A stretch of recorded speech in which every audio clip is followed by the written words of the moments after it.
5 years ago, if you'd have told me I'd be sitting here, telling my story of salvation, I would have laughed right in your face, and I would have told you were a crazy Christian. I didn't believe there was hope. I didn't believe in true love. 5 years ago, I didn't even believe in myself.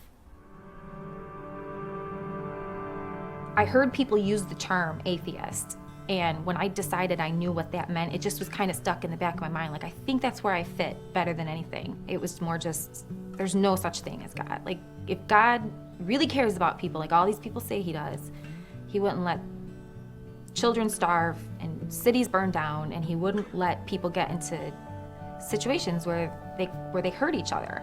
I just thought Christians were meddlers, and they took away the rights of people, and they were just trying to create this new world order. I really viewed Christians as evil. I became really combative. Like, I'm not gonna let them get away with this. This is a fairy tale. This is crap. Like, they cannot just come and fill people's heads with this fantasy. I faced life feeling like every day should be awesome and it should be fun, but I did that with drinking and drugs and boyfriends. And if I died, I was buried. That was all I really believed.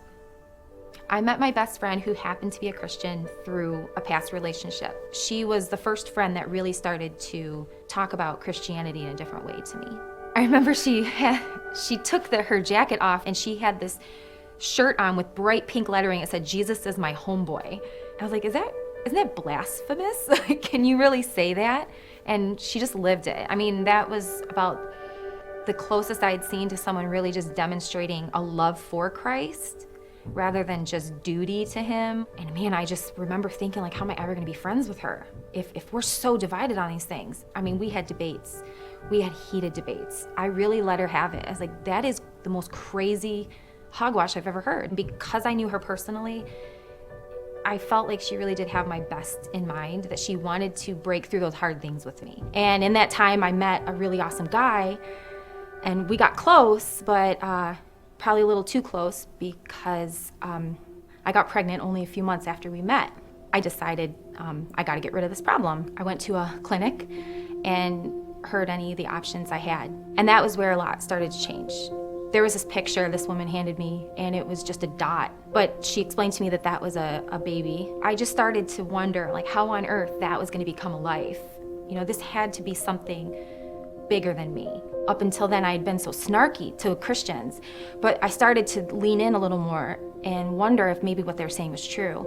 My best friend had approached me. She basically said, I understand you're really struggling for answers right now. She says, I just want to tell you, like, what if you just gave Christianity a try? She says, because I go to church and I pray, and you'll never know until you know, but I can tell you there are answers. And she says, if you just gave it 1 month, just come to church, and then you can just say at least you tried. I realized she cares more about this faith than being a popular friend right now. That said a lot, because we had been through a lot. For some reason, it just felt like if I could just go, maybe I'll hear something, or at least I can just be alone for a little bit and think. I hid myself up in the balcony, and I actually owned a Bible from all my years of trying to disprove, and the worship team performed Canons by Phil Wickham. There were certain words I vividly, remember reading them on the screen for the first time and just thinking, wow, that's what I feel. Having been an atheist and believing in science, to read the moon and the stars declare who you are. It took me away from that happenstance, and it put me in the position that just like I was created and my baby was created, this whole world, this whole universe was created, and they all proclaim what a power he is. And on a personal level, it says, I'm so unworthy, but still you love me. For me, this didn't make any sense. He can redeem good people, people who've made little mistakes and messed up and didn't say their these and thous or something like that. He doesn't redeem women who are pregnant out of wedlock, who have a path of emotional carnage behind them. And this song was just reminding me, even if you're unworthy, he loves you. We're all unworthy. That's the beauty about grace. It's a gift. You don't get to pick and choose who gets it. You just accept it. And it was after that song and a really powerful message, I finally accepted Christ. But I remember just sitting there, because it wasn't so easy. Because it was almost like I felt bad for him to have to take on everything I lived. It's like I felt bad that Jesus had to own like me. And I just remember holding my belly and holding my breath, and I just said, "Are you sure that you want to save this one? Are you sure?" I mean, I called him names.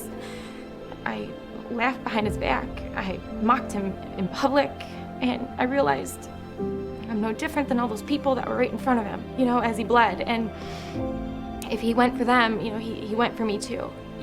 It's a struggle to believe every single day that Jesus really did die for me. And when someone challenges what I believe now, I remember being that person. I remember taking any opportunity I had to just stick it to the Christian. But now, I mean, my faith is so big, it's like, I know where you've been. I know that feeling, and I promise if you give me just a few minutes, I'll talk about it with you. I try to just get them one step closer, one question closer. As much as I know about what it's done for me, it's worth a shot to try to get them to come over too.